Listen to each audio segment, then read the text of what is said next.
How to send a voice note on Facebook Messenger. Firstly, you have to install the Messenger app in your Android from your Play Store.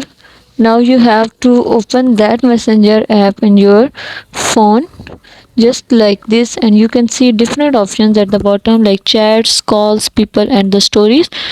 Now I am going to send a voice note to the person's chat. Before sending this, just make sure watch the complete video and follow each step carefully to avoid forgetting anything and making mistake. You can see here an option of microphone. Just